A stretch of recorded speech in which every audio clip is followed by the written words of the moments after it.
All right, so like I said, we're on the bottom of page 442 today, and we are going to talk about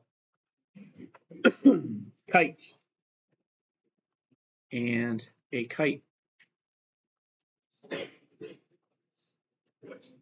is a quadrilateral.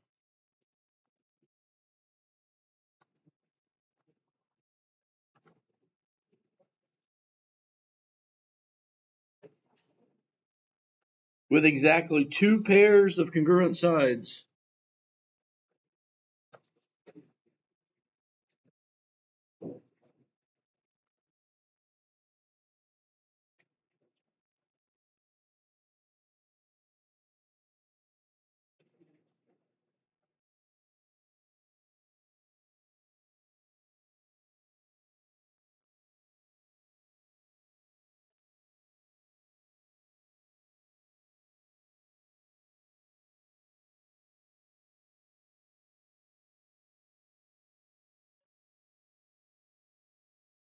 Diagonals of a kite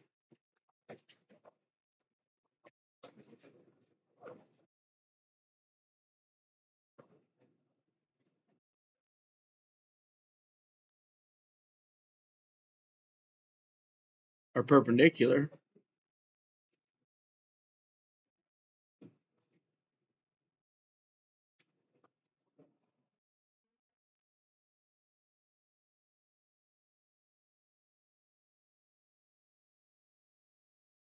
And exactly one pair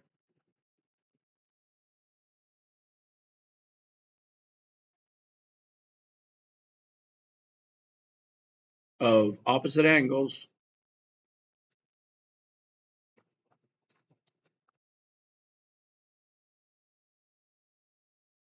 are congruent.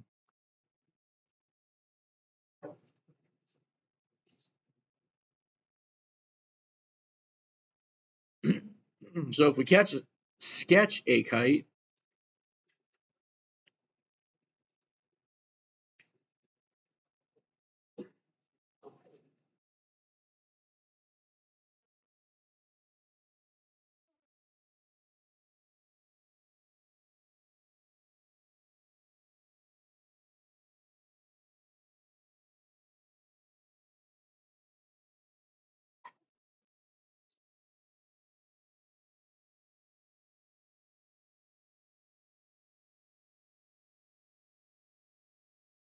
two pairs of congruent sides. Well, let me label these vertices.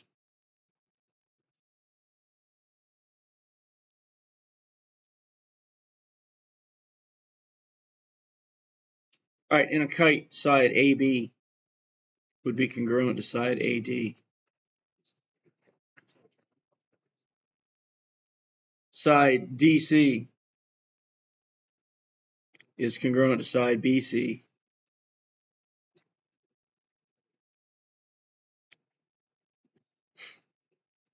One pair of opposite angles are congruent. One pair. Okay, so this angle is congruent to this angle.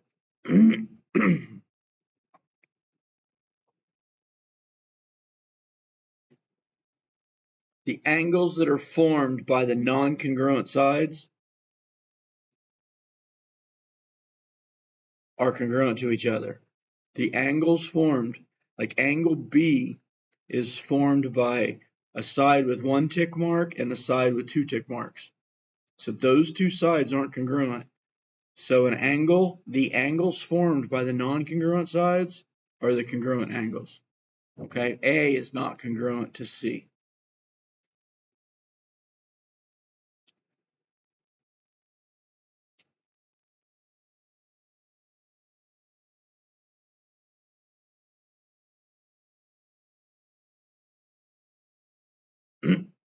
And if we put a diagonal in here that goes from A to C,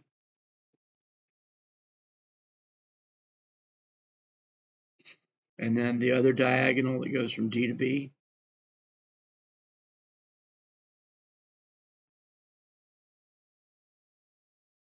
These diagonals intersect at 90 degrees.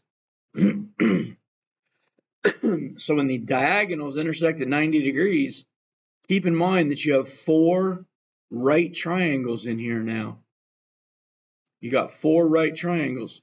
So if you're asked to find side lengths, if I add a vertex, we call this point of intersection here in the middle F. All right, we've got right triangles in here. So AF squared plus FB squared is equal to AB squared.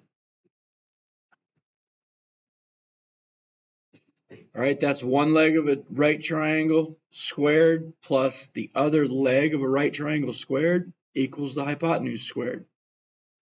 That formula would be true for both of these small triangles because they're the same size. Down here on the bottom, we can say that C to F squared plus F to B squared is equal to B to C squared. And again, that formula works for this bigger triangle on the right and the bigger triangle on the left. So those are your key points regarding a kite. So now let's do a couple of example problems and put these rules to work.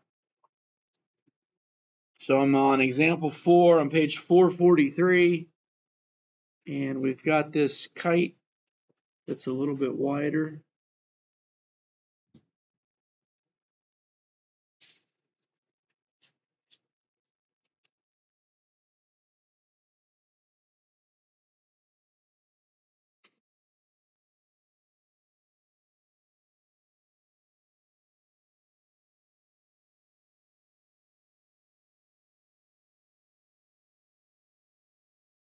FGHJ.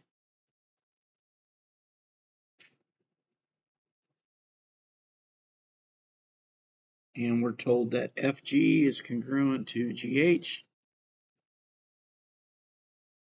FJ is congruent to JH. And here's the angles you're given. You're given angle G at 128. And angle J is 72 degrees. Find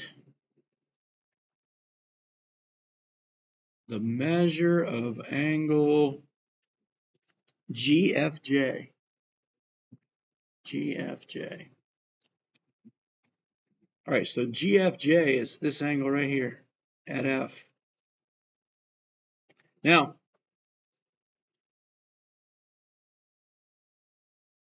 this kite has a pair of angles that are congruent. And again, it's the angles formed by the non-congruent sides. So angle F is congruent to angle H. And we need to find angle F. All right, so this is a quadrilateral. It's got 4 sides. So these angles all added together are going to sum 360. So if we use X as a variable right here, and we use X as a variable right here because both of the angles are the same, then we've got 2 X's plus a 128 plus a 72 that all has to equal 360.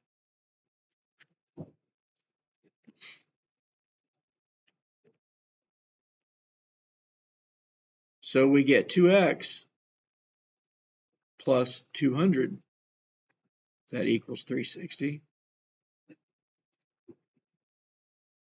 Subtract 200 from each side.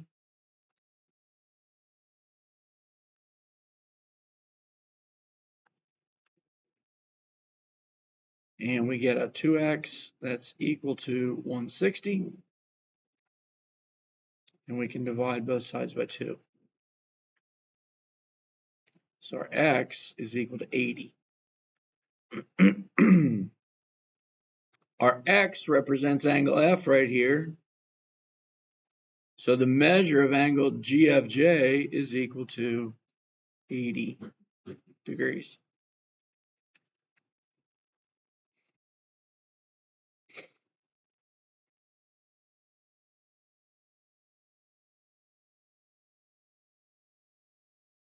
Any questions there? All right. Angles inside of a kite formed by the non-congruent sides are congruent to each other. So let's take a look at example 4b. And now our kite is rotated.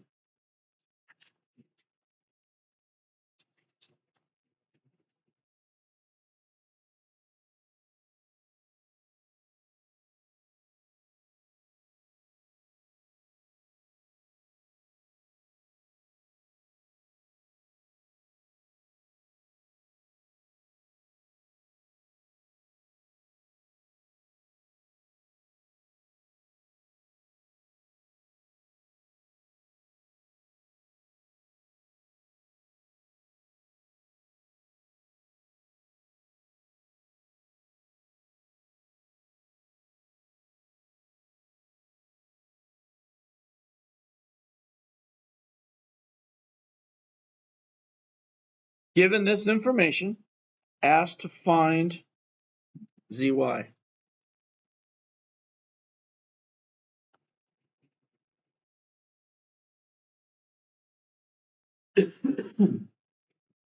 right, z to y is right here.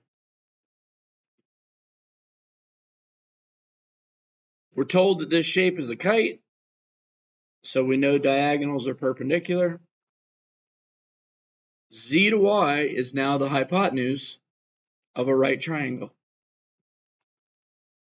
So like we said earlier, we can use the formula that 8 squared plus 24 squared is equal to zy squared. In your calculator, we can type 8x squared plus 24x squared equals, so 640 equals zy squared. Leave that 640 in your screen, and we can find the square root of both sides.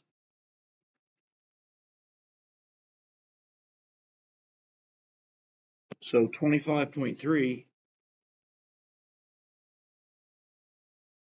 is equal to zy.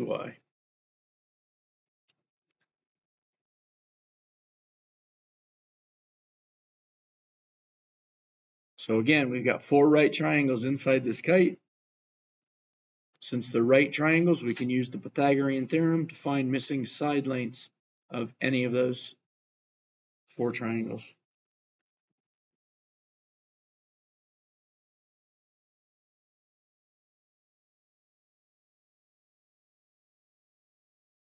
Any questions on kites or how to find missing side lengths or angle measures inside of a kite?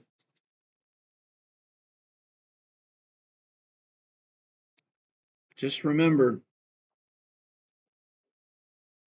that the sum of the interior angles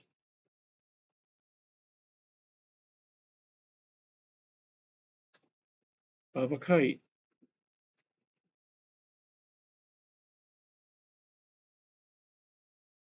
is 360.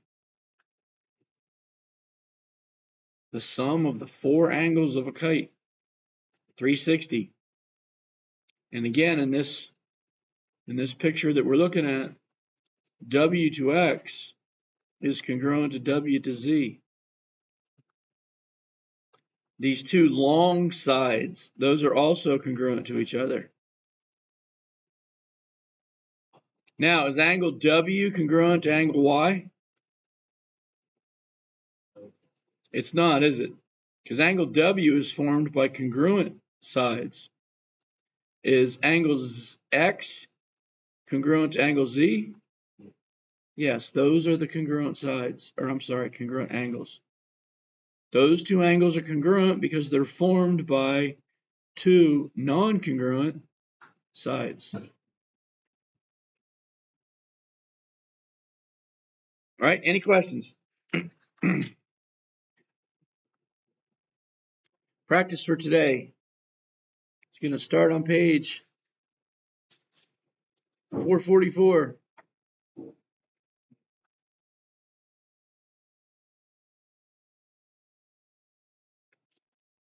6 and 7.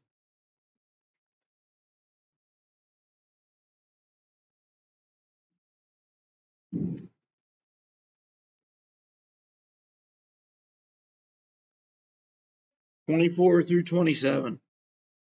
6 and 7, and then 24 through 27.